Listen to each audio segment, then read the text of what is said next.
ng isang gusali sa lalawigan ng Himachal Pradesh sa India dahil sa malakas na pag-agos ng tubig sa katabing ilog nito.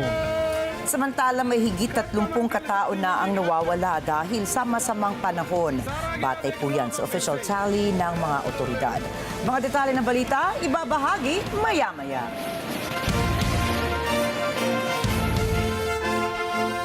Magandang gabi, ako po si Ricky Mathay. At ako si Nina Richie Alagaw Flores. Ito ang Mata ng Agila International para naman sa mga headlines ngayong Huwebes ng gabi. China umalma sa pangakong $500 million na halaga ng military aid ng US sa Pilipinas. Pilipinas, rerespetuhin ang trabaho ng Interpol kaugnay sa ICC drug war probe. Donald Trump kinwestiyon ng lahi ni US Vice President Kamala Harris. 130 ByteDance staff na biktima ng food poisoning. At inaabangang sequel sa serye ng Squid Game mapapanood sa susunod na taon.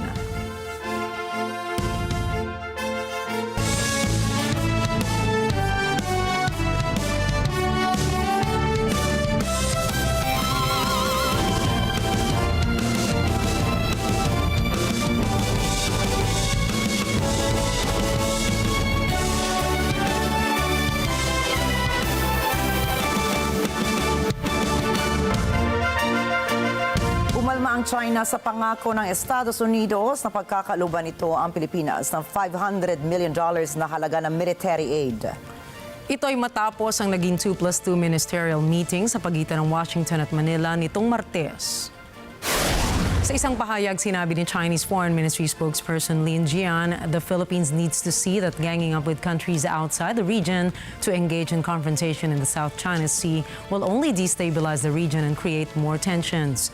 Tinawag din ni Lin na isang malaking insecurity ang paghingi ng tulong ng Pilipinas sa puwersang walang kinalaman sa issue.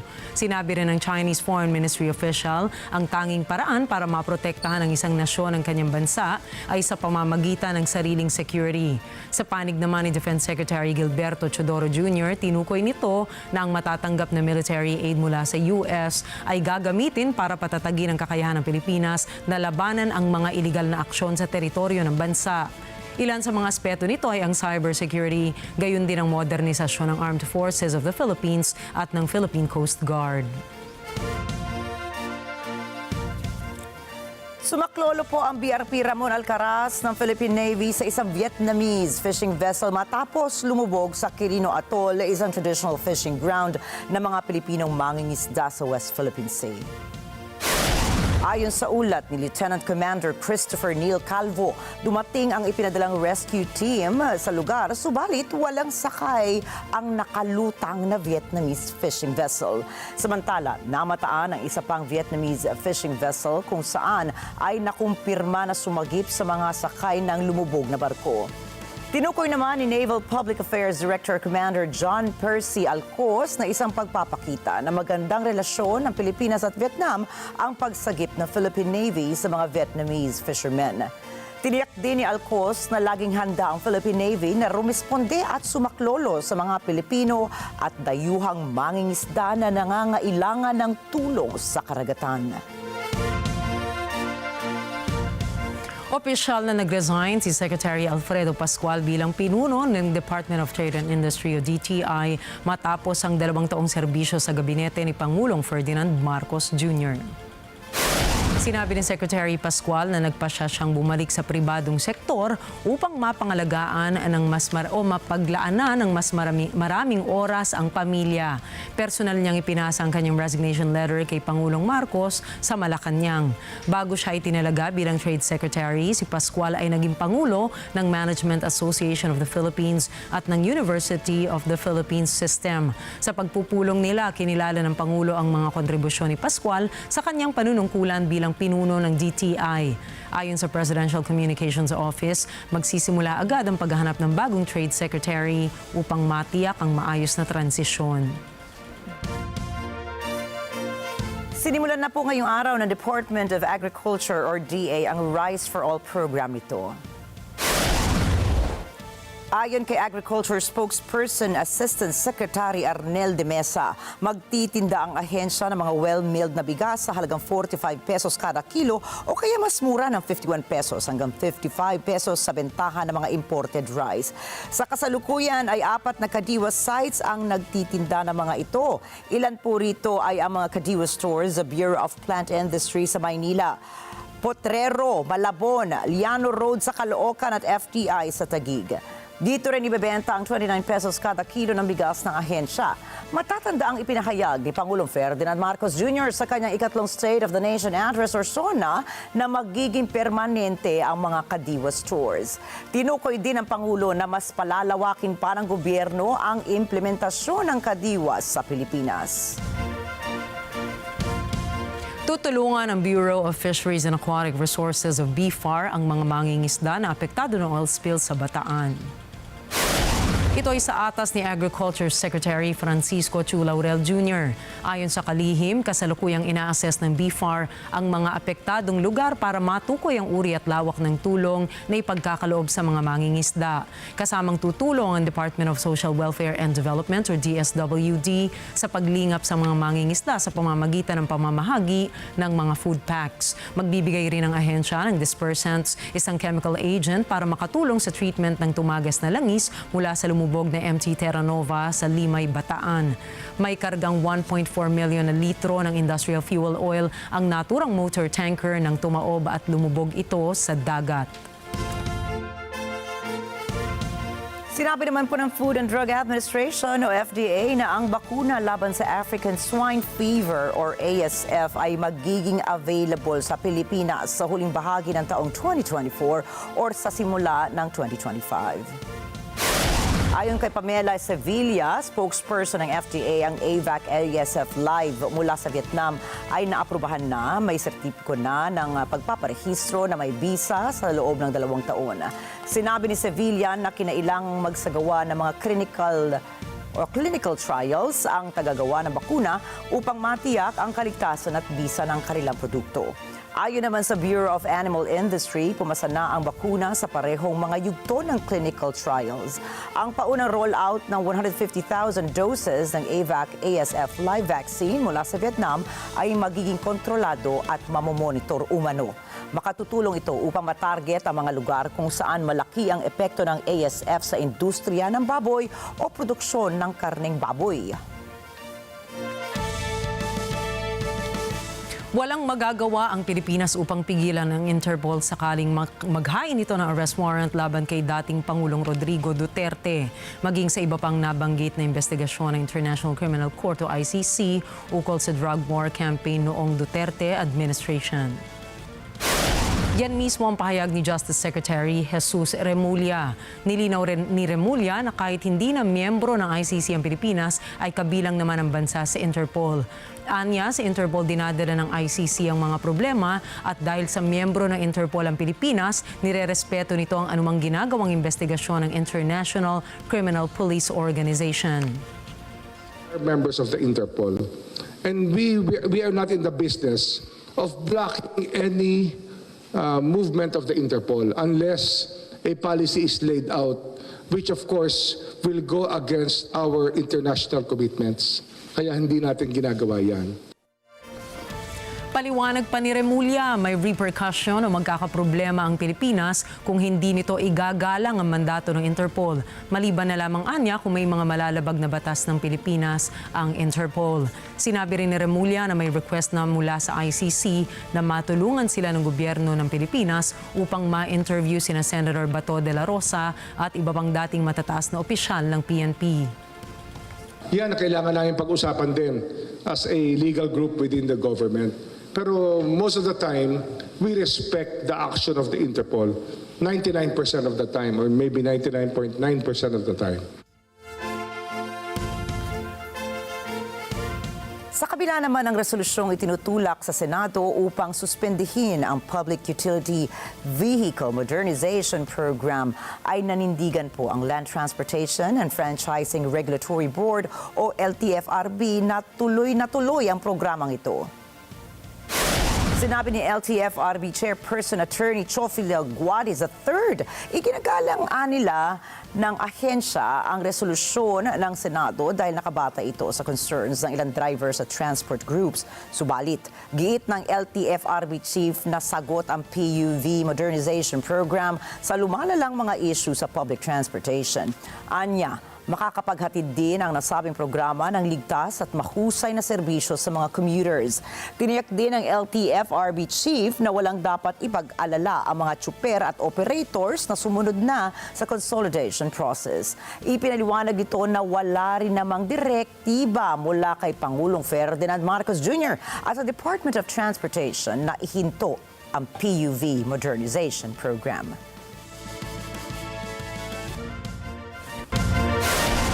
Susunod, South Korea handang tulungan ang mga binaha sa North Korea. 9/11 mastermind pumasok na sa isang US plea deal. At United Nations nangangamba sa all-out war sa Middle East. Yan at iba pang mga balita sa pagbabalik ng mata ng Agila International.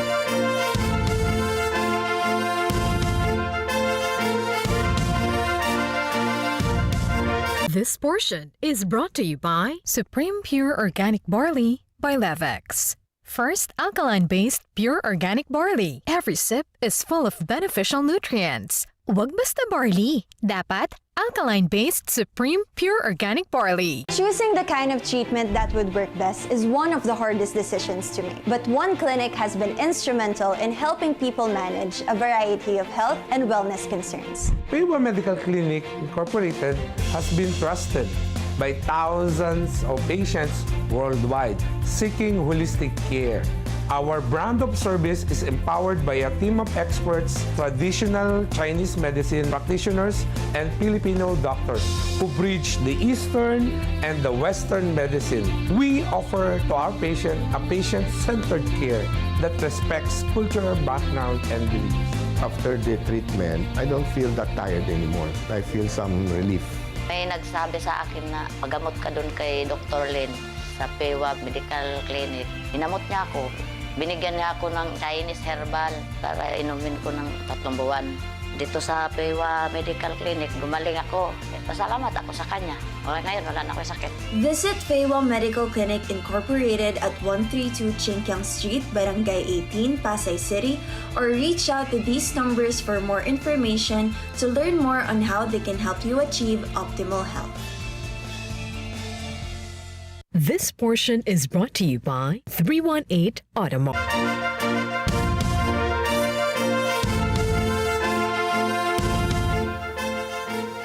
Handa ang Red Cross South Korea na maghatid ng tulong sa mga nasalanta ng matinding pagbaha ng North Korea.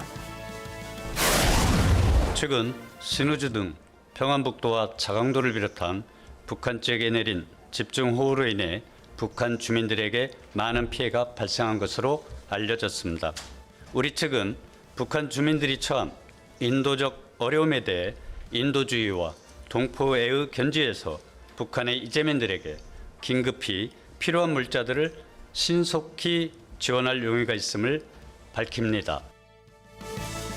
Sa isang rare gesture of good faith ay handa makipagkasundo ang mga opisyal ng Red Cross sa Seoul ukol sa pagpapadala ng medical supplies and relief goods patawid ng demilitarized zone papunta sa epektadong lugar ng North Korea kung sakaling tutugong ang Pyongyang. 지원 품목, 규모, 지원 방식 등에 대해서는 북한 적십자회 중앙위원회와 협의할 준비가 되어 있으며 조속한 호응을 기대합니다. Ang naturang pahayag ay nilabas ng Unification Ministry ng South Korea na kadalasang nakatuon sa ganitong mga proyekto. Kamakailan lamang po ay inulan ang northeastern region ng North Korea na nagresulta naman sa prasahang paglikas na mahigit sa 4,000 pamilya.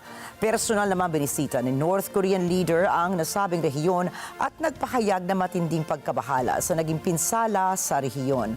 Dagdag pa ng Unification Ministry, nag-aalala sila sa significant human casualties sa lugar na posibleng umabot sa mahigit 1,000 casualties.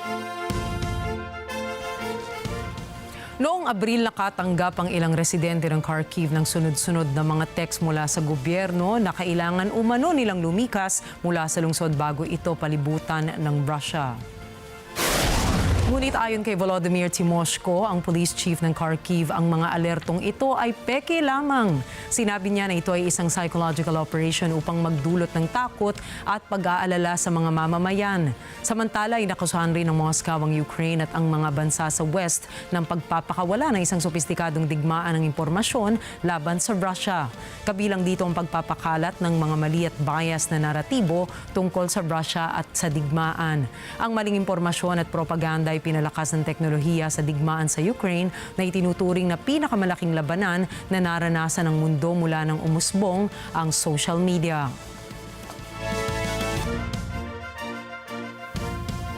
Muling humihingi ng tulong militar ang Ukraine upang maproteksyonan ang kanilang mga himpapawid.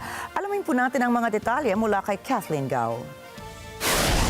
Noong Miyerkules, umapilang muli si Ukrainian President Volodymyr Zelensky na kailangan ng Kyiv ang karagdagang tulong upang madepensahan nito ang himpapawid.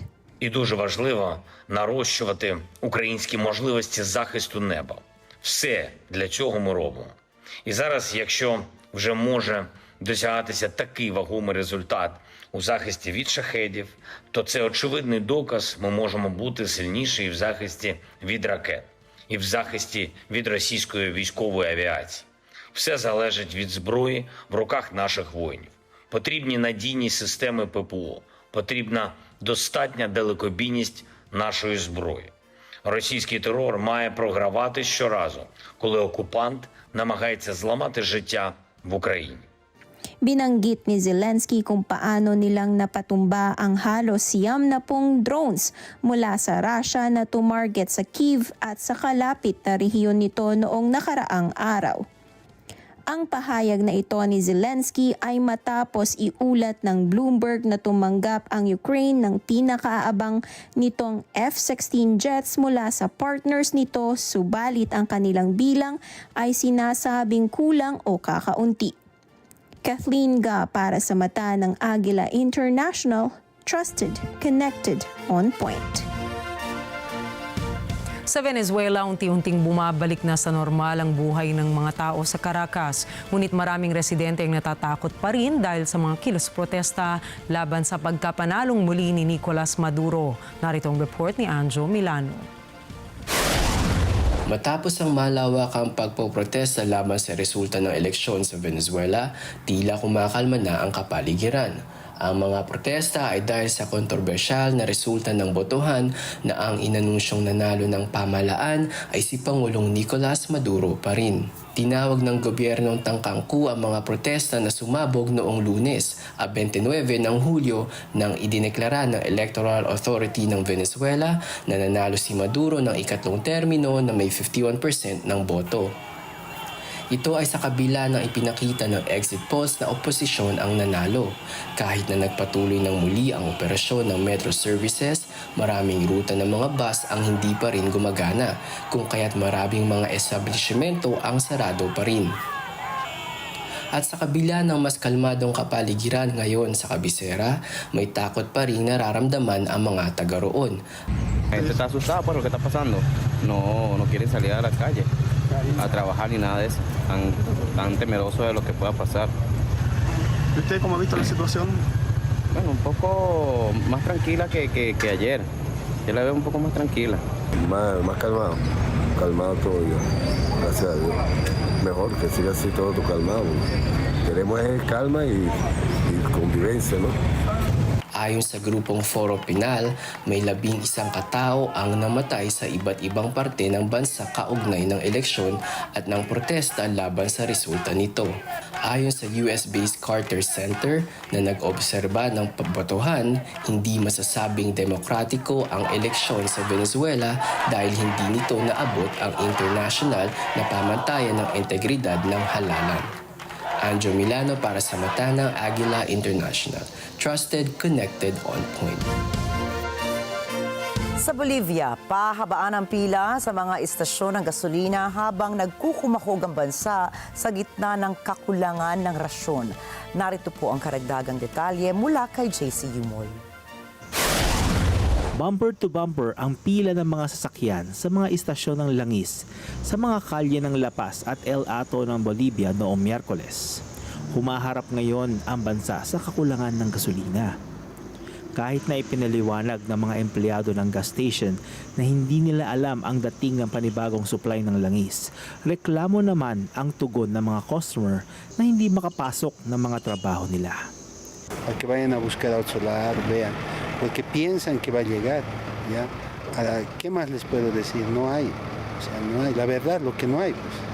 Si hubiera también, le puedo decir si va a llegar, no tengo una información concreta. Puedo mentirles, decirles si va a llegar y la fila se va a hacer más, se van a perjudicar y ¿a qué van a venir a molestarme a mí? Y quiero evitar eso, por eso les digo no hay. Alguna vez llega, normalmente se va a vender. No hay gasolina, mira, estoy haciendo fila. No nos dicen el surtidor si no va a haber o no va a haber.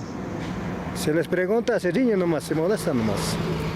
No, entonces no sé cómo se puede hacer porque las diésel también está cola, y mucho es, cada mañana también están haciendo cola los de diésel. Y no hay que trabajar, ni con taxi no puedo trabajar yo. Ipinaliwanag ng isang ekonomista na si Gonzalo Chavez na ang kakulangang ito sa supply ng gasolina ay may iuugnay sa kakulangan ng dolyar at sa kalagayan ng public deficit ng bansa.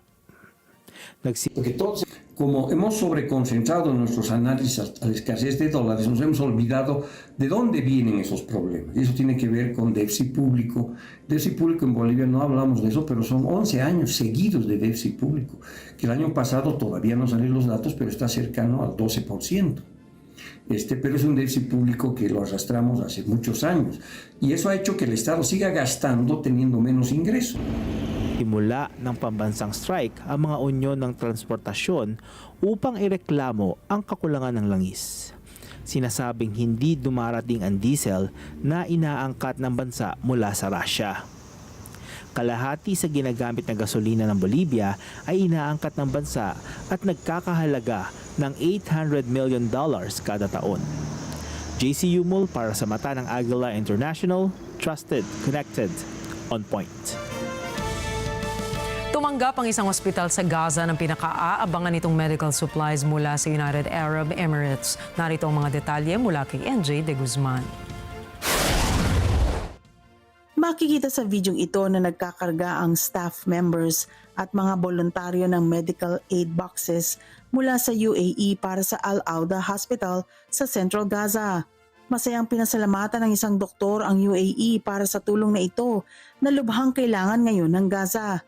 Anya, humaharap ngayon ang teritoryo sa epidemya lalo na ng sakit sa balat. سبب انتشار هذه الالتهابات البكتيرية طبعا هو نظام الصرف الصحي متوقف بشكل تام، معالجة الصرف الصحي متوقفة بشكل تام، اختلاط المياه الجوفية ومياه الشرب بمياه الصرف الصحي، الازدحام الشديد، ارتفاع درجات الحرارة، انعدام التهوية، الخيم المزدحمة، مشاركة المراحيض، كل هذه الأسباب أدت إلى انتشار هذه الأمراض الجلدية. للوقاية من ذلك ينصح أولا وأخيرا بوقف اللي هو حصار قطاع غزة، فتح الحدود، إدخال الوقود اللازم لمضخات الصرف الصحي، محاولة قدر الإمكان الحصول على مياه نظيفة سواء مياه شرب أو مياه نظافة، فتح الحدود أمام مواد التنظيف. Ayon sa isang miyembro ng aid operation, parati silang humaharap sa mga hadlang tulad ng pagsasara ng mga crossing na kontrolado ng Israeli Army. Anya, kontrolado ng Israeli Army pati ang pagpasok ng hygienic at cleaning supplies, ventilators, pati flashlights. Dahil dito, kakaunting aid anya ang nakalulusot para sa napakaraming mga nangangailangan nito. Kasama sa pinakamahahalagang medical supplies na kailangan ngayon ng mga taga-Gaza ay mga panggamot ng sunog at sugat. Gayon din ang para sa sakit sa puso at kanser. في هذه المناسبة حقيقة نتقدم بالشكر والتقدير لكل الداعمين للقطاع الصحي في قطاع غزة ونخص بالذكر منظمة الصحة العالمية على دعمها المتواصل للمستشفيات، لكن مستشفيات قطاع غزة ما زالت تعاني الكثير من نقص كثير من المستهلكات والمتطلبات الطبية، نقص السولار، كميات السولار التي تصل إلى المستشفيات بالكاد تكفي لتشغيل مستشفى لعدة أيام. نحن ما زلنا بحاجة كميات أكبر من السولار، بحاجة إلى مستهلكات طبية، كما نحن بحاجة إلى وفود طبية متخصصة لتقديم العلاج للمرضى الذين يحتاجون عمليات معقدة، ونؤكد على ضرورة فتح المعابر من أجل خروج المرضى والجرحى قطاع غزة إلى خارج قطاع غزة. Eddie Guzman para sa mata ng Agila International, trusted, connected, on point. 16 na katao mula sa Gaza na may komplikadong kondisyon medikal ang inilipad sa Spain upang maipagamot. Myla Simbulan para sa report. Magkatuwang na tinrabaho ng WHO at partners nito ang proseso ng paglilikas ng 16 na pasyente mula sa Gaza patungong Spain. 15 sa mga ito ay mga bata. Kasama rin sa mga tatanggap ng atensyong medikal ang ina ng isa sa mga bata. Ang mga pasyenteng ito ay ilang buwan nang nasa ospital sa Egypt. Ito ay matapos silang inilikas mula sa Gaza.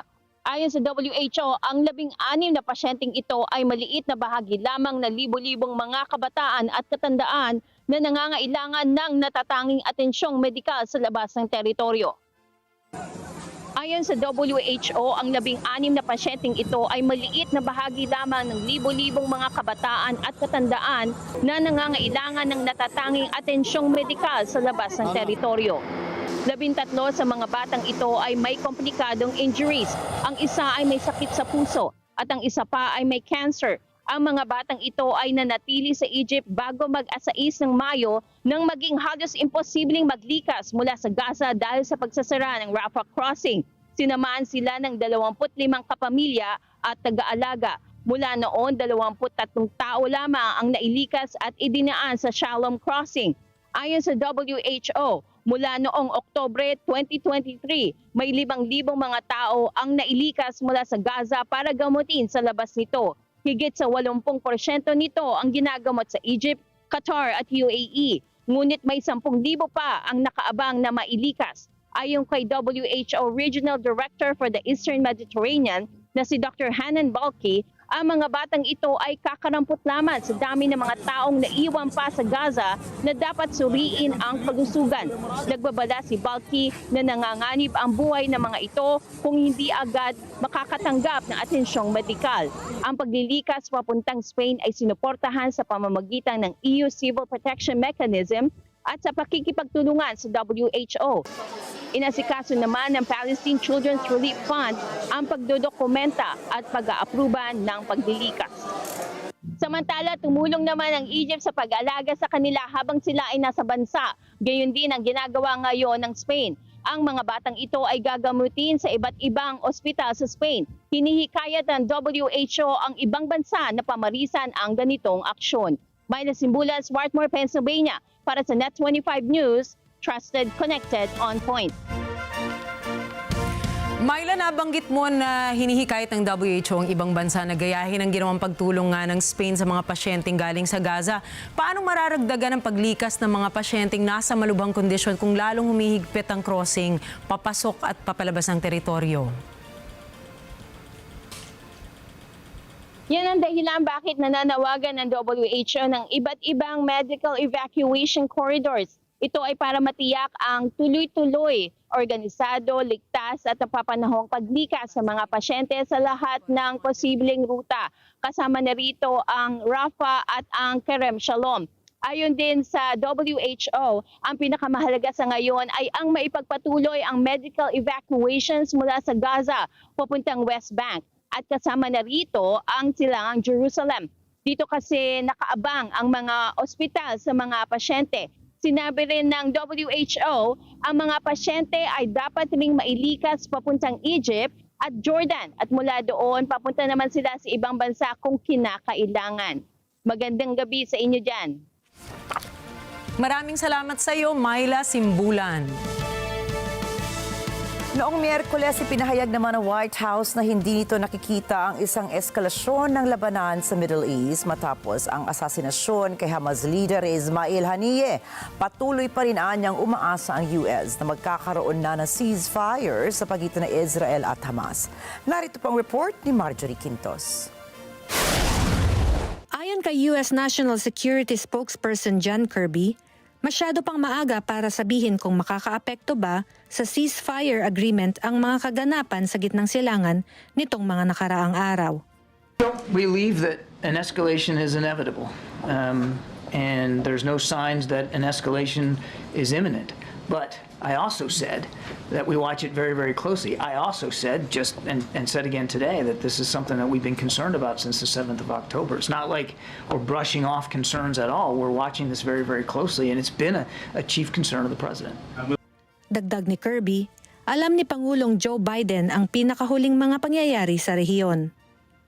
Matapos ang pagkakapatay kay Hamas leader Ismail Haniyeh, umuugong ang spekulasyon na sadyang ayaw ng Israel ang ceasefire at nais nitong matuloy ang giyera sa rehiyon.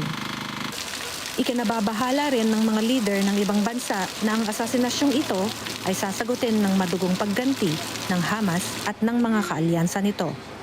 Marjorie Quintos para sa mata ng Agila International. Trusted, connected, on point.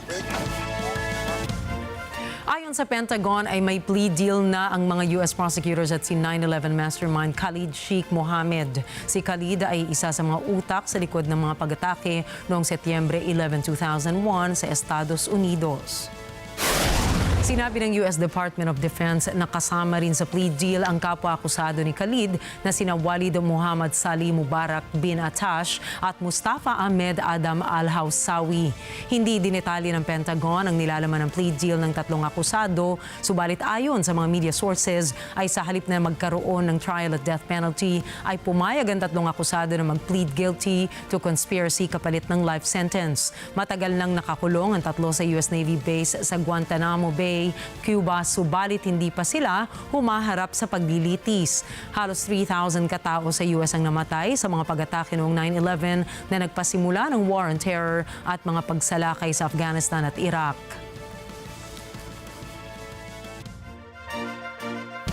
Kinwestiyon ni Republican presidential candidate Donald Trump kung may black identity nga ba ang kalaban nitong si Democratic Kamala Harris. Rosel Feria para sa report. Tanong ni Donald Trump, Indian ba si Kamala Harris o itim?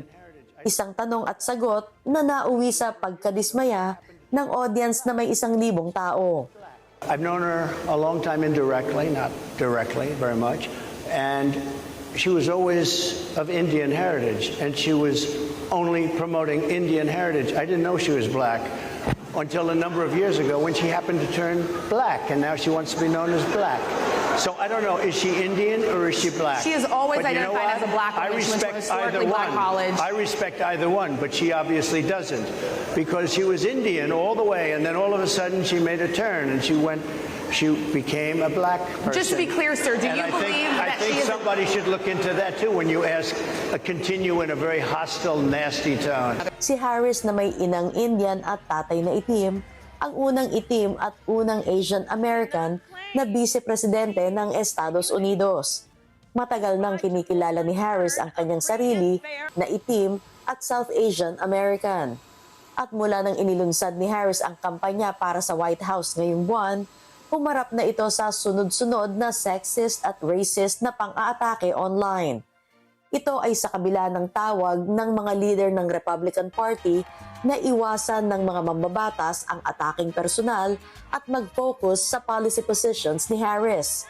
Sa social media accounts ng far-right at conservatives, kumakalat ang mga impormasyon na kumukwestiyon sa racial identity ni Harris. Nang tanungin si Trump ng isang reporter bakit siya dapat ang iboto ng mga itim na botante sa kabila ng kasaysayan nito ng racist comments, sinabi ni Trump na horrible, hostile at disgrace ang tanong na ito ng reporter. Sinabi pa niyang fake network ang himpilan nitong ABC. Umani ng backlash sa ibang miyembro ang kauna-unahang pagharap ni Trump sa National Association of Black Journalists Annual Convention sa Chicago. Bumaba ang co-chair ng convention bilang pagprotesta. Rosel Feria para sa Mata ng Agila International, trusted, connected, on point. Kinondena ng United Nations Security Council o UNSC ang pagpaslang sa political chief ng Hamas na si Ismail Haniyeh sa Iran. Nanawagan sila ng pinalakas sa diplomatikong pagsisikap upang maiwasan ang isang all-out war sa Middle East. We need swift and effective diplomatic efforts towards de-escalation. This Council plays a crucial role in this regard. The time is now. 有重要影响的国家应加大对当事方的施压劝说力度，切实为平息加沙战火做出真诚努力。 Nagkaroon ng emergency meeting ang UNSC habang sinisisi ng Iran at Hamas ang Israel sa pagkamatay ni Haniyeh at nangakong maghihiganti laban sa kanila. The Islamic Republic of Iran condemn in the strongest possible terms this horrible terrorist act as a most serious violation of international law and the Charter of the United Nations, as well as a grave breach of Iran's sovereignty and national security. This aggressive act of terrorism, as provocative as it is, constitutes a serious breach of peace and security and requires immediate and effective action by the UN Security Council. Gayunpaman, hindi pa rin inaako ng Israel ang responsibilidad para sa pag-atake sa Tehran. Sa pagpupulong ng UNSC, sinabi ng Palestine na dapat pigilan ng pandaigdigang komunidad ng Israel sa pagdadala sa Middle East sa bingit ng kapahamakan. Sinisiri ni Amir Said Iravani, ang ambassador naman po ng Iran sa United Nations, ang Estados Unidos para sa paglalaban ng labanan dahil sa militar na suporta nito sa Israel. We will defend ourselves and respond with great force against those who harm us. The State of Israel will not stand idly by. We will continue to defend ourselves and our citizens. The world must support Israel at this time and demand Hezbollah's compliance with the Security Council Resolutions 1701 by ceasing its attacks, withdrawing to the north of the Litani River, and disarming.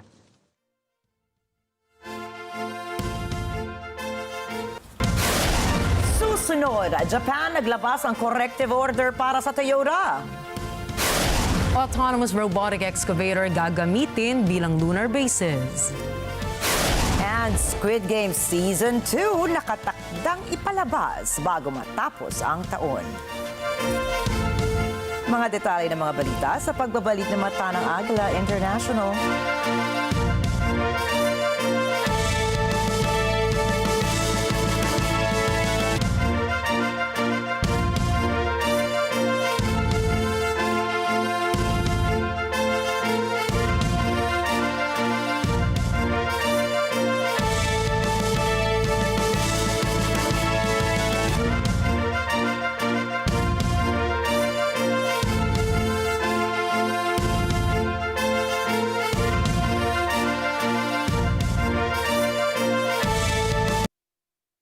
This portion is brought to you by Robic Builders.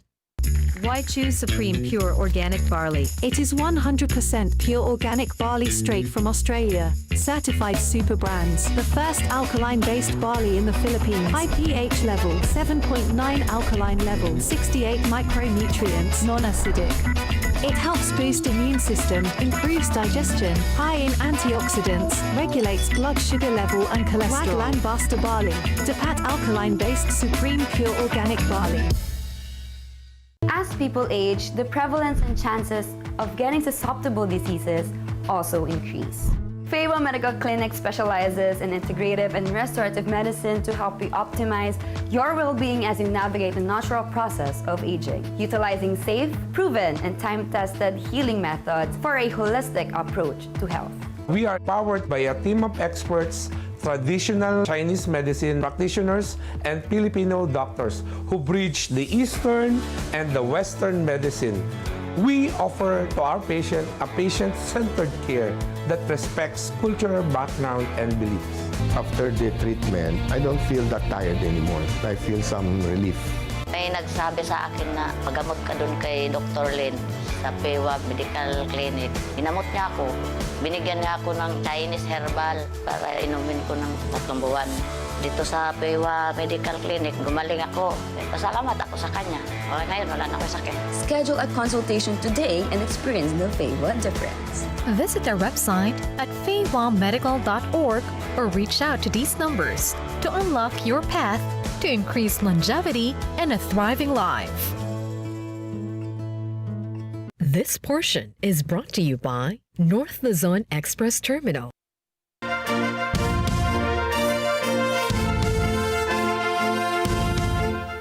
Gumuho ang isang gusali sa lalawigan ng Himachal Pradesh sa India dahil sa malakas na pag-agos ng tubig sa katabing ilog nito. Kita po sa video ang tila pagtumba na lamang ng gusali. Ayon sa lokal na ulat, naganap ang pagguho dahil sa pag-apaw ng Parvati River buhat ng cloudburst. Batay po sa official tally ng mga otoridad, higit 30 katao na ang nawawala dahil sa masamang lagay ng panahon.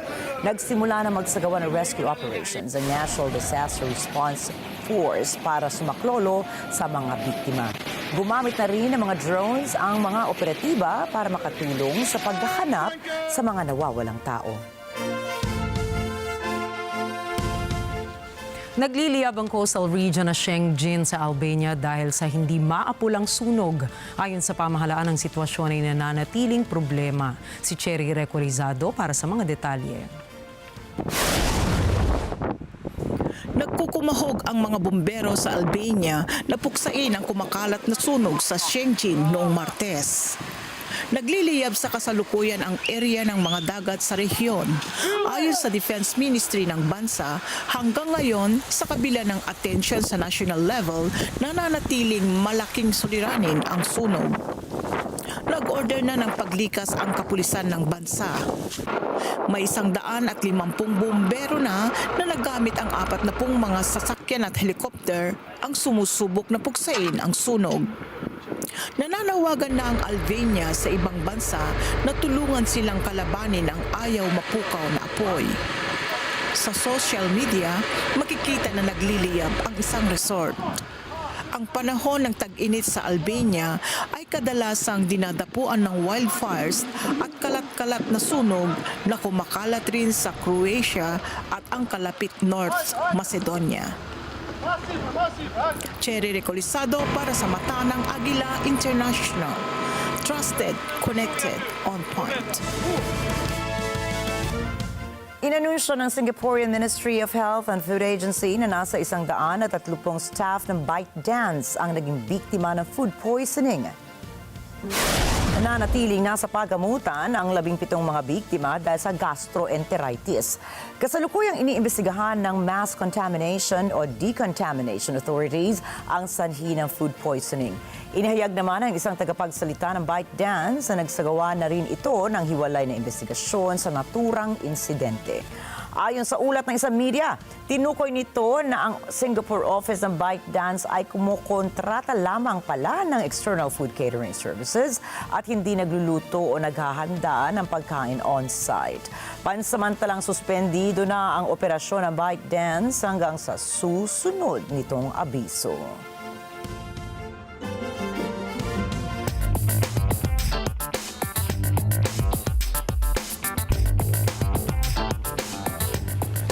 Inutusan ng gobyerno ng Japan ang Toyota Motor na gumawa ng drastic reforms. Ito'y matapos matuklasan ng kanilang regulatory body na may mga bagong paglabag ang Toyota sa certification procedures nito. Sa isang corrective order ay inisa-isa ng Transport Ministry ang mga natuklasan nitong paglabag ng automaker. Gaya na nga ng international misconduct at irregularities sa 7 bagong Toyota models. Ngunit sinabi ng management ng Toyota na asa proseso na ng confirmation compliance ang kanilang kumpanya. Idinahilan din ng Toyota na hindi kailangang tumigil ang kanilang mga customer sa paggamit ng mga apektadong sasakyan. Nangako din ng Toyota na susundan nito ang corrective order na inisyu ng Transport Ministry.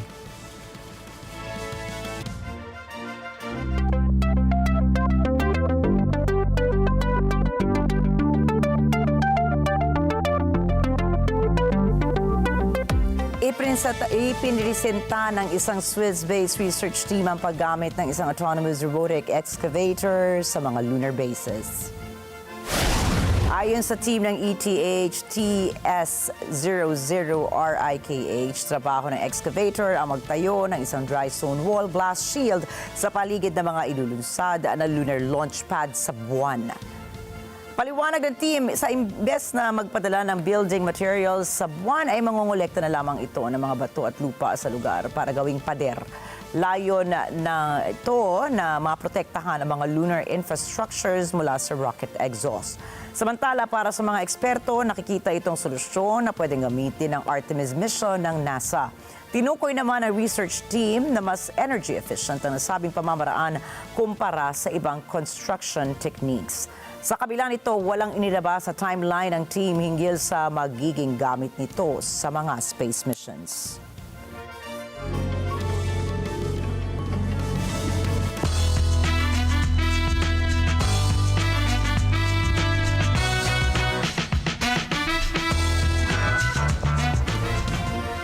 Matapos ang 3 taong paghihintay ay magbabalik na ang Netflix hit Korean drama series na Squid Game na nakatakdang ilabas sa December 2026. Narito si Yuri Bulusan para sa detalye.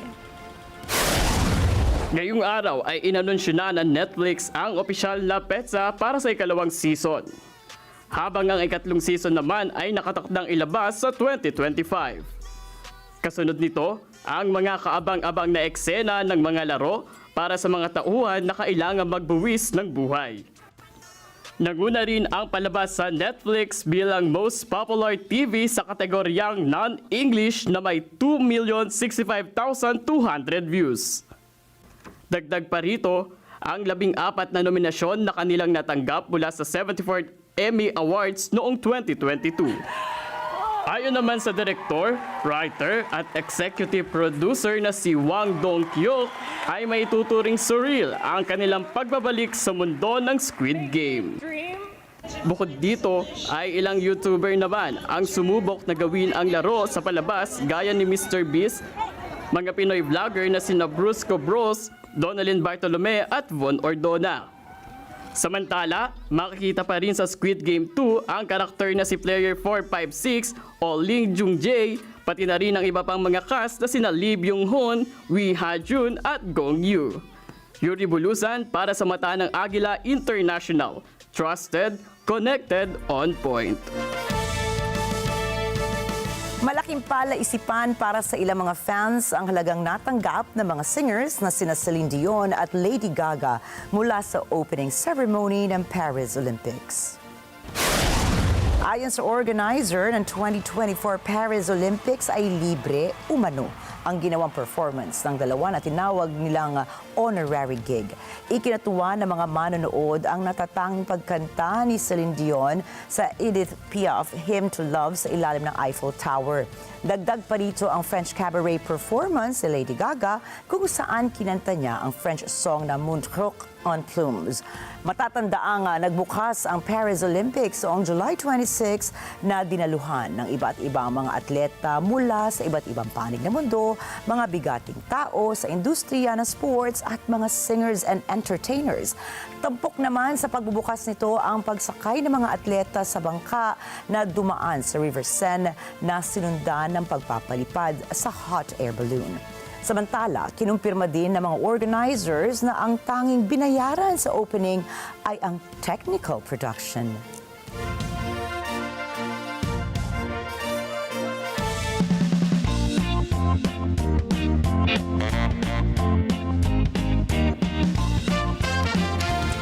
Hinikayat ngayon ng mga otoridad sa Copenhagen ang mga turista na makiisa sa isinasagawang eco-activity na Copenpay. Kabilang sa mga aktibidad na kanilang gagawin ay ang pagpupulot ng mga lumulutang na basura sa mga tubig, pagsakay sa mga bisikleta at pagtatanim sa urban garden. Kaisa naman ang programang ito ang nasa 20 mga tourist attractions sa lugar, gaya ng non-profit organization na Green Kayak na nagbibigay ng libreng sakay sa kayak. Makatatanggap ang mga turista ng ilang papremyo mula sa 4 na linggong pagsali sa nasabing pilot eco project. Kinapapalooban ng papremyo ng libreng 2 oras na biyahe sa cruise na patungong Baltic Sea. Samantala, nagsimula ang Copenpay noong July 15 at magtatapos naman sa August 11.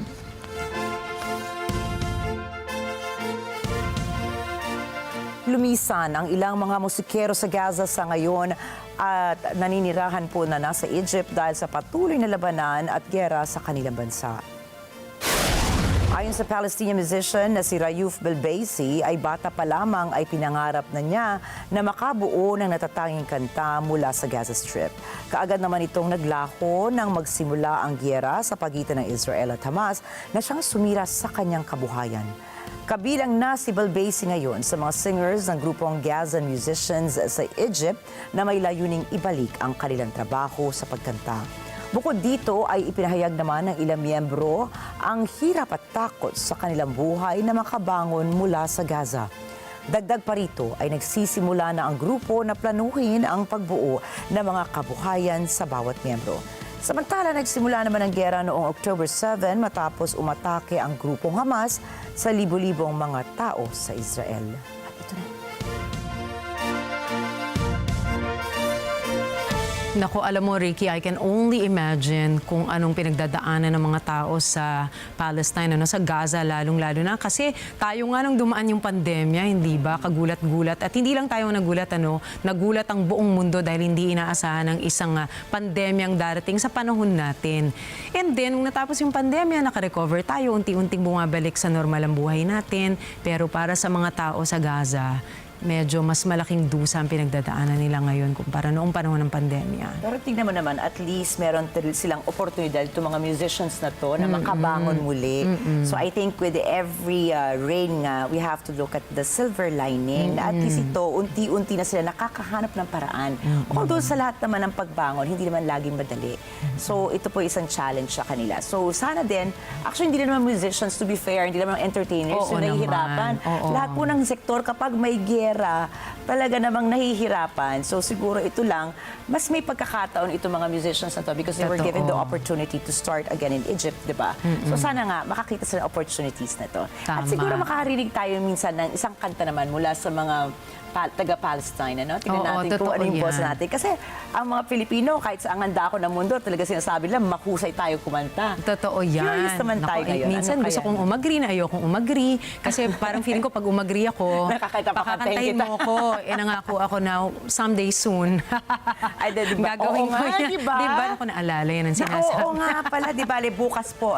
Grabe yung ang aga-aga. Binigyan kita ng 24 hours na preparation time. Mag-vocalize na ako pag-uwi. Ayan na. Nina, di ba may kasabihan? Kapag sobrang galing daw kumanta, baka umulan ulit. Ay, oo nga. Pero may lusot kasi talagang tag-ulan ngayon. May lusot. So, diba, So, habang tag-ulan, samantalahin mo na, Nina. Tama, para hindi halata, diba? Dahil bukas, akalain nyo, malapit na po magtapos ang isa na namang linggo. Subalit ngayon, tandaan, mula Lunes hanggang Biyernes, narito po kami para maghatid ng balita saan mang dako ng mundo. Muli ako po si Ricky Matay. At ako naman, si Nina Richie Alago Flores, ito ang mata ng Agila International. Para sa mga balitang nangyari sa iba't ibang panig ng mundo, punta naman tayo kay Alma Angeles para sa Net 25 World News. Take it away, Alma.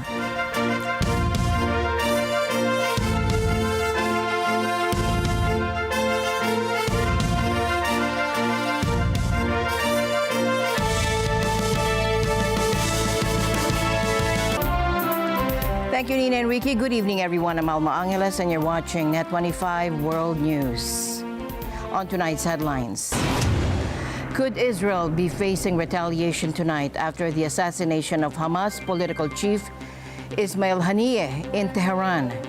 New reports indicate that Iran's supreme leader may have ordered a direct attack on Israel in response. Meanwhile, the U.S. is stressing that they want to avoid a wider conflict in the region. First, this is something we were not aware of or involved in. It's very hard to speculate, and I've learned over many years never to speculate on the impact one event may have. The news starts now.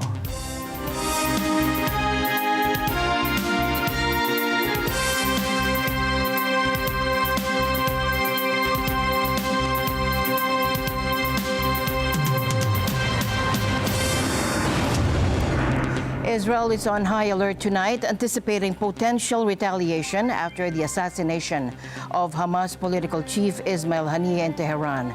New reports indicate that Iran's supreme leader has ordered a direct attack on Israel in response to the assassination of a Hamas political leader in Tehran. Iran accusing Israel of the killing, which occurred just hours after Israel confirmed the death of a Hezbollah commander in Beirut. Israel is on high alert tonight, anticipating potential retaliation from various fronts. The U.S. State Department has issued a stern warning for American citizens to evacuate southern Lebanon, citing the possibility of imminent conflict.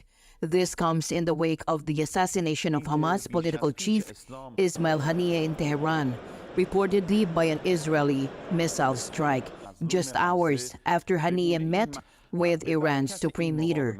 Although Israeli Prime Minister Benjamin Netanyahu has not confirmed Israel's involvement, he warned that any aggression against Israel will be met with severe consequences. אזרחי ישראל, ימים מאתגרים לפנינו.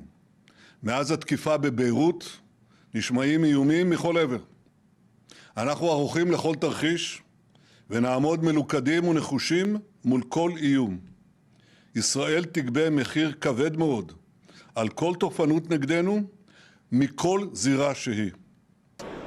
The killing of Haniyeh has raised concerns about the potential collapse of fragile ceasefire negotiations and escalation into a wider regional conflict. الكريم يعني مع الدماء والاغتيالات يصبح الحديث عن مفاوضات وهدى يعني من نافلة القول. نتنياهو كانت هناك ورقة معروضة وتبناها بايدن وكنا قاب قوسين أو أدنى من الاتفاق، فجاء نتنياهو وضع شروطا جديدة وبالتالي نتنياهو لا يريد، هو وحكومته بالمناسبة لا يريدون الوصول إلى الاتفاق، هم لا يريدون وقف العدوان. U.S. officials are working to maintain diplomatic efforts. We continue to believe a deal is possible. Getting a deal done is of vital importance for so many reasons that I've spent much of this week talking about, whether it be bringing hostages home, whether it's getting an influx of humanitarian aid. One more, sorry, the Supreme Leader of Iran put out a tweet essentially saying it is our duty to take revenge. What does the United States know about possible retaliatory steps taken by Iran or its press? So I'm just not going to speculate on what the Supreme Leader may or may not be referring to, and don't want to speculate on the actions that the Iranian regime may or may not take. We are continuing to urge restraint to all parties to avoid an escalation into a wider regional conflict. U.S. Secretary of State Antony Blinken said the United States was not involved in or made aware of the assassination of Hamas leader Ismail Haniyeh. First, this is something we were not aware of or involved in. It's very hard to speculate, and I've learned over many years never to speculate on the impact one event may have on something else. So I can't tell you what this means. I can tell you that the imperative of getting a ceasefire, the importance that that has for everyone remains. And we will continue to labor that for as long as it takes to get there. It's the best way to bring temperature down everywhere and to put us on a better path is through a ceasefire in Gaza. That will have, I think, important effects on other areas where you could see conflict, whether it's in the north of Israel and Lebanon, whether it's Iran, whether it's in the Red Sea. Meanwhile, in Beirut, Hezbollah confirmed the death of one of its top commanders, Fuad Shukur, in an Israeli airstrike. Now, Israel accuses Shukur of being responsible for a recent rocket attack that killed 12 children, while Lebanon reports additional civilian casualties from the bombing. Now the situation continues to escalate, bringing the region closer to a broader conflict. The killing of Hania, I think, certainly compromises those negotiations for the time being. So, we're back into a period of deep tension and uncertainty. And I think the next few days, we will see how things play out. I don't see any meaningful, long standing solution on the horizon, because it looks like the Israeli leadership is trying to address its broader security challenges across the region vis-a-vis Iran, and is choosing to not prioritize ending the Gaza war and securing the release of its hostages. And that tells us exactly where we are. This is very much going to continue for the next few months. It has two security crises, a domestic Palestinian security crisis, and it has a regional security crisis vis-a-vis Iran and the axis of resistance across the region.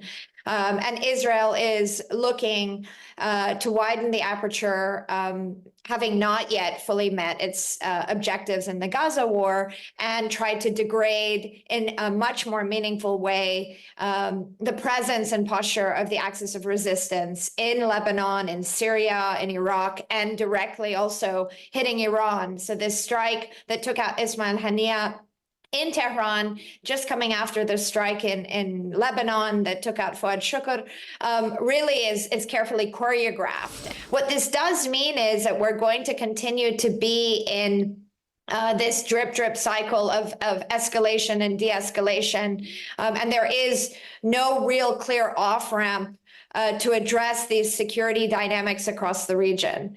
And effectively, without addressing the conflict between Israel and Iran, there will be these ebbs and flows for the coming months, if not longer.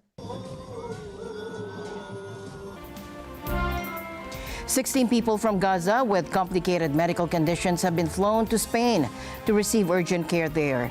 15 of them are children, aged 3 to 17. And such medical evacuation, the World Health Organization wants, imitated by other countries. Myla Simbulan reports. The World Health Organization and multiple partners have been involved in the evacuation process of 16 medically ill people from Gaza to Spain, 15 of whom are children. The mother of one of the children will also be treated. The patients had been in hospital in Egypt for the past several months. This after evacuating from Gaza.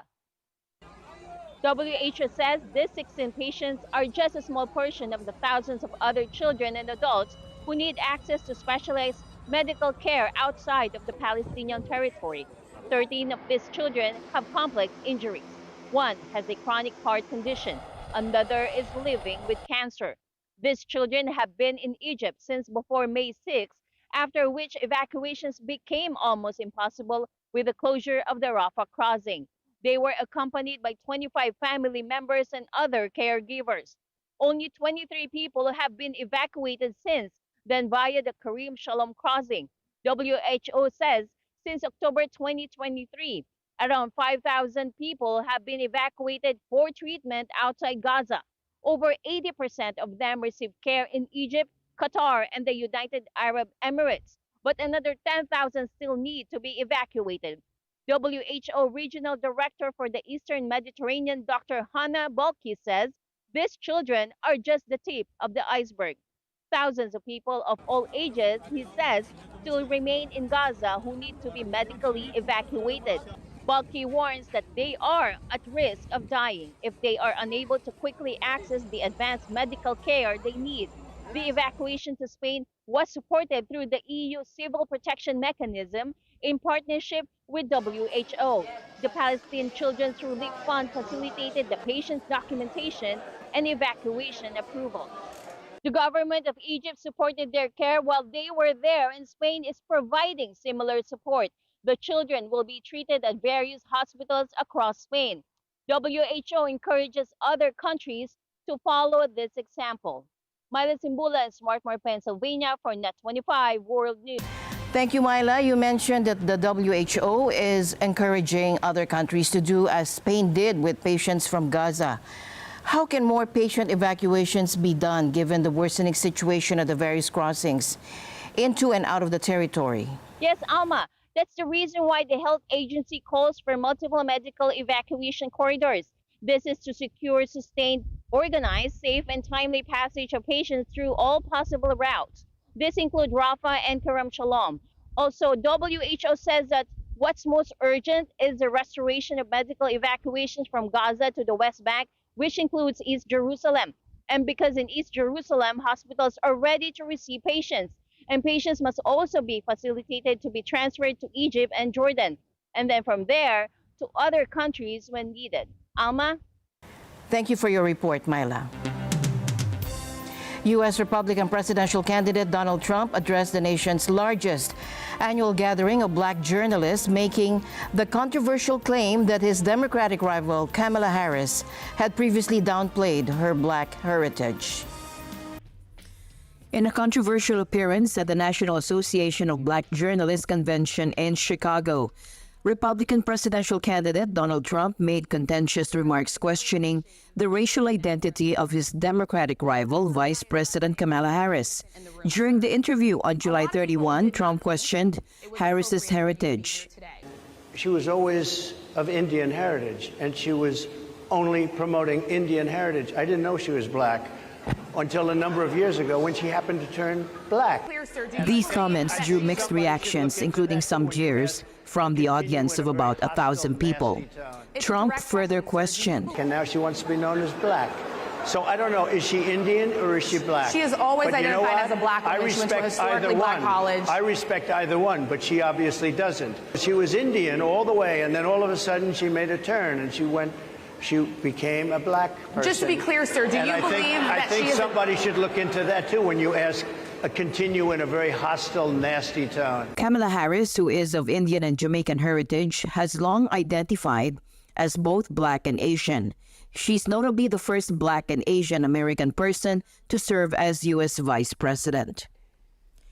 The interview began on a tense note when ABC reporter Rachel Scott, one of 3 black women moderators, cited a series of racist comments Trump had made and questioned why black voters should support him. I want to start by addressing the elephant in the room, sir. A lot of people did not think it was appropriate for you to be here today. You have pushed false claims about some of your rivals, from Nikki Haley to former President Barack Obama, saying that they were not born in the United States, which is not true. You have told 4 congresswomen of color who were American citizens to go back to where they came from. You have used words like animal and rabid to describe black district attorneys. You've attacked black journalists, calling them a loser, saying the questions that they ask are, quote, stupid and racist. You've had dinner with a white supremacist at your Mar-a-Lago resort. So my question, sir, now that you are asking black supporters to vote for you, why should black voters trust you after you have used language like that? Well, first of all, I don't think I've ever been asked a question in such a horrible manner, a first question. You don't even say, hello, how are you? Are you with ABC? Because I think they're a fake news network, a terrible network. And I think it's disgraceful that I came here in good spirit. I love the black population of this country. I've done so much for the black population of this country. Now, later that day, Vice President Harris responded to Trump's comments at an event in Houston with members of the historically black sorority Sigma Gamma Rho. And today, we were given yet another reminder. This afternoon,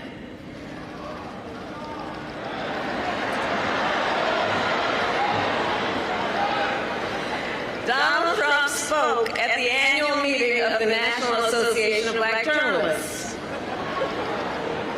And it was the same old show. The divisiveness and the disrespect. And let me just say, the American people deserve better. The American people deserve better.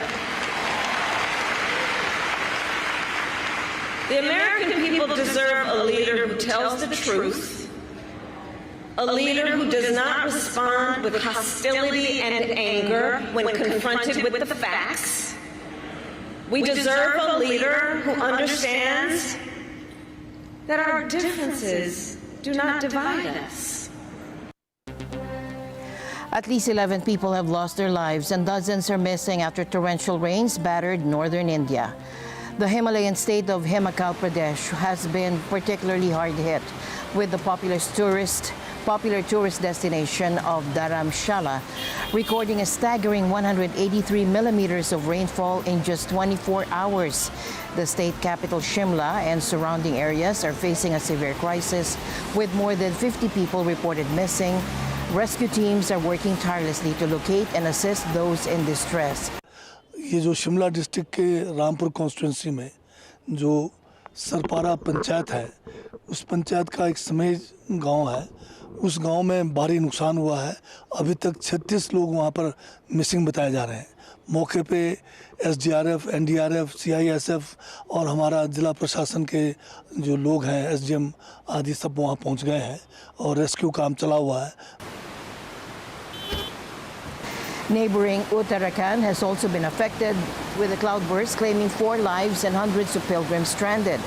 Authorities warned that the risk of flash floods and landslides remains high due to incessant rainfall. Experts attribute these extreme weather events to climate change. Meanwhile, northeast China is grappling with severe flooding as heavy rains continue to pummel the region. 7 major rivers, including the Songhua and Laogai, have burst their banks, triggering widespread inundation. In Heilongjiang province, the Songhua River peaked Tuesday night, with water levels soaring more than 2 meters above warning levels. Villagers are submerged and countless greenhouses have been destroyed, causing significant agricultural losses. Local authorities are racing against time to pump out floodwaters and restore damaged farms. Over in Liaoning province, the Pu'e River is posing a serious threat. Rapid rising waters have caused a massive crack in the riverbank, prompting emergency measures. Meanwhile, Jilin province is also under threat, with an orange rainstorm alert in place for several cities. South Korea is ready to provide North Korea with relief supplies for damage caused by recent heavy rainfall, according to South Korea's Red Cross today, marking a rare outreach under the administration of President Yoon Suk-yeol to its neighbor. 우리 측은 북한 주민들이 처한 인도적 어려움에 대해 인도주의와 동포애의 견지에서 북한의 이재민들에게 긴급히 필요한 물자들을 신속히 지원할 용의가 있음을 밝힙니다. Authorities in the south were ready to discuss the relief supplies needed, the scale of aid, and how to transfer it, and looked forward to a swift response from Pyongyang, according to the Red Cross. The Red Cross has taken the lead in carrying out projects between the rival Koreas in the past, including reunions of separated families and supply of aid. Heavy rains have hit the North's northwestern areas in recent days, flooding more than 4,000 homes in the regions of Sinuiju and Wiju, North Korean, state media have reported. The ghost of the Cold War may be haunting the present as a massive prisoner exchange looms large. A high-stakes prisoner swap involving Russia, the United States, and European nations is on the brink of happening. Multiple sources suggest, while no official confirmation has been made, the mounting evidence points to what could be the largest swap of its kind since the Cold War. At the heart of the potential deal are high-profile detainees on both sides. In Russia, the disappearances of American Paul Whelan and British-Russian dissident Vladimir Karamurza have sparked widespread concern. Meanwhile, reports indicate several Russian dissidents have been moved from their prisons, fueling speculation. On the U.S. side, the absence of 4 Russians from a federal prison database has added to the intrigue. These individuals, along with others convicted of cybercrimes, are believed to be part of the negotiation. The Kremlin and Western governments remain tight-lipped, typical of these high-stakes exchanges. However, the movement of individuals and the unusual speed of recent trials suggest a rapidly evolving situation. Among those caught in the geopolitical crossfire are journalists Ivan Gershkovich and Alsu Kurmasheva, both convicted on questionable charges. Their cases have drawn international condemnation.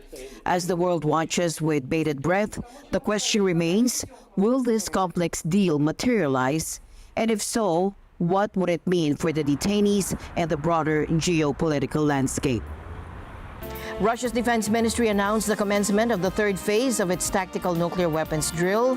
This stage involves practicing the installation of dummy warheads on launch vehicles. Soldiers from the southern and central military districts are engaged in training exercises focused on deploying dummy warheads for the Iskander-M missile systems and maneuvering them discreetly to launch sites. These exercises are part of a broader strategy by the Kremlin to pressure the West into reducing its support for Ukraine. Earlier, Russian President Vladimir Putin reiterated his warning against the planned deployment of U.S. nuclear missiles in Germany. Speaking at the annual Navy Day parade in St. Petersburg, Putin criticized the West for maintaining a Cold War mentality. Вспоминает события времен холодной войны, связанные с размещением в Европе американских першингов, ракет средней дальности. В случае реализации Соединенными Штатами Америки подобных планов будем считать себя свободными от ранее взятого на себя одностороннего моратория на развертывание ударных средств средней и меньшей дальности, включая повышение возможностей береговых войск нашего военно-морского флота. Сегодня разработка ряда таких систем находится у нас на завершающей стадии. Будем принимать зеркальные меры по их развертыванию с учетом действий США и их сателлитов в Европе и в других регионах мира. Russian President Vladimir Putin increased upfront payments for military volunteers to 400,000 rubles or $4,651 in a bid to boost recruitment. Regional authorities are also encouraged to match this amount. The decree raises the minimum annual salary for a private to 3.25 million rubles or $37,791, with higher pay for officers based on rank and additional bonuses for combat achievements. Moscow's mayor has set an upfront payment of 1.9 million rubles for city residents, bringing their first-year salary to 5.2 million rubles. These increases aimed at avoiding new nationwide mobilization and addressing recruitment challenges have resulted in pay levels significantly above the Russian average. Critics warn that such measures may contribute to economic imbalances. The Russian government reports that around 190,000 people have volunteered this year, compared to 490,000 contracts last year. Meanwhile, the Kremlin said on Thursday that Russian forces would shoot down U.S.-built F-16 fighter jets sent to Ukraine and that the F-16s would have no significant impact on the course of the war. Lithuanian and U.S. officials confirmed that Ukraine had received the first order of long-awaited jets, which are equipped with a 20-millimeter cannon and can carry bombs, rockets, and missiles. Эти самолеты, постепенно их количество будет уменьшаться, они будут сбиваться, уничтожаться, но как-то значимо повлиять на динамику развития событий на фронте, конечно же, эти поставки не. Награждения, если не ошибаюсь, уже были предложены. Это первое. Значит, второе. Здесь нет волшебной таблетки, здесь нет никакой панацеи. И этой панацеи не будет у вооруженных сил режима киевского. И они должны в этом отдавать себе отчет. Southeast Asia is on a hot streak, attracting more foreign investment than China for the first time in a decade.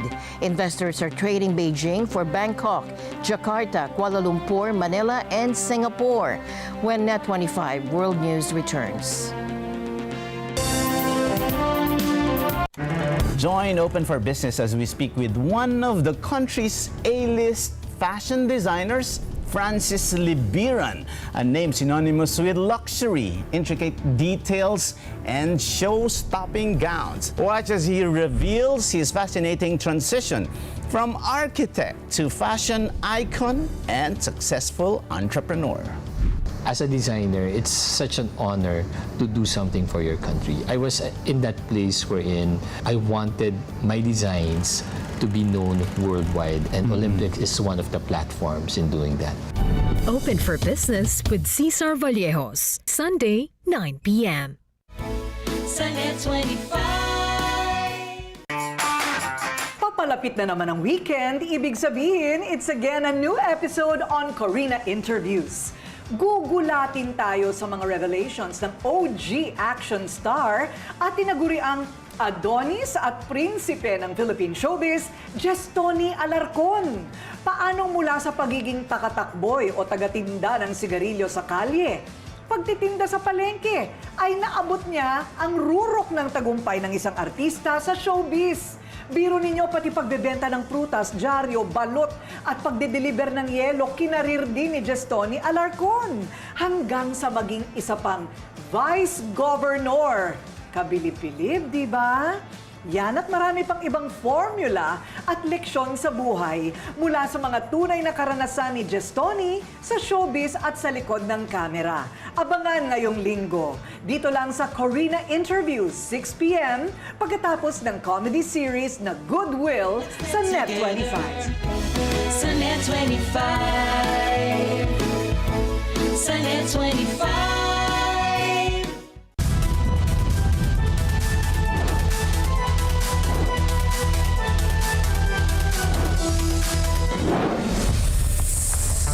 Expose, sawa na inabandona ng amo, sinagip ng responde. Exclusive, problema sa mga spaghetti wires sa lungsod ng Quezon. Maayos na ba? Isa pang exclusive, mga batang naispatang nangangalakal, pinarespondehan.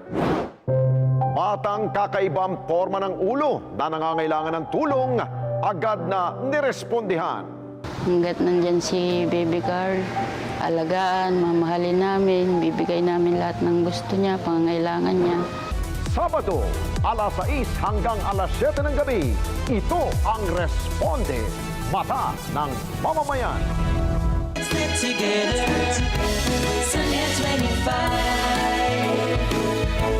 Sa Net25.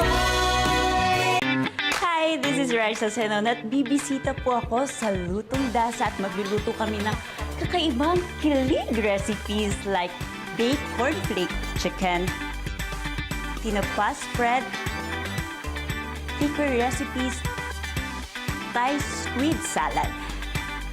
Sa Sabado na po yan, 11 a.m. sa Net25 Lutong Dasa. Kita tayo! Let's get together, sa Net25. Sa Net25.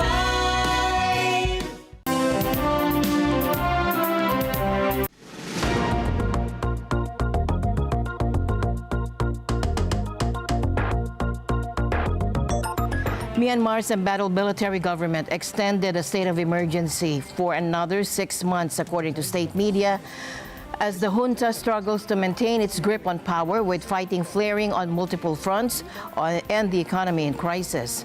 Army-run MRTV media said the military-controlled National Defense and Security Council extended emergency rule to give the junta more time to put together population data for voter lists. The junta has said it will hold an election next year. The military put the country under emergency rule for a year when it took power in a February 2021 coup, deposing the elected civilian government of Aung San Suu Kyi and triggering nationwide street protests that it violently crushed. The junta has since extended that every 6 months as the protest movement morphed into an armed rebellion that has widened and is now posing an existential threat to the generals. The military took power after complaining of fraud in a November 2020 general election, won overwhelmingly by Suu Kyi's party, which the party denied. Election monitoring groups found no evidence of mass fraud. Southeast Asia is experiencing a golden age of investment for the first time in a decade. The region has attracted more foreign money than China. Investors are ditching Beijing for the likes of Indonesia, Malaysia, the Philippines, Singapore, Thailand, and Vietnam. Why the shift? Rising costs and trade tensions are making China less attractive. Southeast Asia, with its growing workforce and strategic location, is emerging as a manufacturing hub. The report, Navigating High Winds, predicts this trend will continue for the next decade. While Singapore leads in investment per person, Indonesia and the Philippines are seeing the fastest growth. Malaysia aims to catch up, especially in tech sectors. Electric vehicles, batteries, semiconductors, and data centers are hot investment areas in the region. And Singapore's food scene is taking a crunchy turn. After recent government approval, insects are now on the menu. House of Seafood, famous for its chili crab, is among the first to offer cricket satay.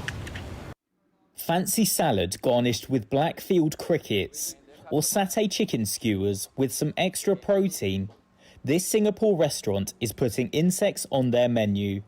It's among a growing list of food establishments looking to do so, after a recent government approval marked insects as safe for human consumption.